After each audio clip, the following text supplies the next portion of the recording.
షర్మిల మాటలకు ఇంకా అద్దు పద్దు లేకుండా పోతుంది. ఆమె గీత దాటి మాట్లాడేస్తున్నారు అనేది వైసీపీ నేతలు చెప్తున్న మాట. అయితే తాజాగా ఈసీ నుంచి ఆమె ఒక షాక్ తగలబోతుందా? ఎందుకు అంటే నిన్న తాజాగా నిర్వహించిన రోడ్ షోలో ఎంపీ అవినాష్ని హంతకుడని చెప్పి దాదాపు ఆల్రెడీ గత కొద్ది రోజుల నుంచి మాట్లాడుతున్నారు. పదే పదే అదే మాట్లాడడం, హంతకుడు, క్రిమినల్, ఇటువంటి వ్యక్తిని చట్టసభకు పంపించకూడదు ఇలాగ.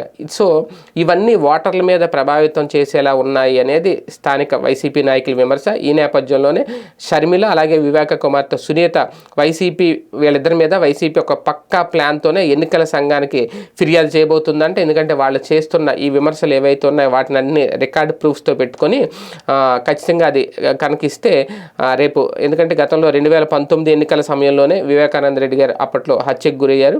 అప్పుడు టీడీపీ అధినేత చంద్రబాబు నాయుడు గారు కూడా పలు సందర్భాల్లో ప్రస్తావించారు. దీని మీద ఎన్నికల సంఘానికి వైసీపీ ఫిర్యాదు చేయడంతో అప్పుడు చంద్రబాబు గారి మీద ఆంక్షలు కూడా విధించారు. ఇదే సమయంలో హైకోర్టు కూడా వివేకానంద రెడ్డి అంశాన్ని ఎన్నికల్లో వినియోగించరాదు అని చెప్పి స్పష్టం చేసింది. దీంతో అప్పట్లో టీడీపీ వివేకానంద రెడ్డి హత్య అంశాన్ని కూడా ప్రస్తావించడం తగ్గించేసింది. ఇప్పుడు దానికంటే ఎక్కువగానే షర్మిల ఇప్పుడు మాట్లాడడం, ఒక రకంగా ఈసీ కంప్లైంట్ ఇస్తే కనుక ఖచ్చితంగా షర్మిలపై వేటు వేసే దిశగా వైసీపీ ప్రయత్నాలు చేస్తుందట. అదే కనుక జరిగితే అతిపెద్ద ఇబ్బంది అయినా షర్మిలకి. కానీ ఆమె అలా జరుగుతుందా లేదంటే లైట్ తీసుకుంటారు? ఎందుకంటే ఇప్పటికే అనుచిత వ్యాఖ్యలు చేశారు, ఇబ్బందికర వ్యాఖ్యలు చేశారు, కోడ్ ఉల్లంఘన వ్యాఖ్యలు చేశారని చెప్పి జగన్ గారికి నోటీసులు వచ్చినాయి, టీడీపీ కంప్లైంట్ ఇస్తే, చంద్రబాబు గారికి నోటీసులు వచ్చినాయి, వైసీపీ కంప్లైంట్ ఇస్తే, తాజాగా మొన్న జనసేన అధినేత పవన్ కళ్యాణ్ గారికి కూడా నోటీసులు వచ్చినాయి.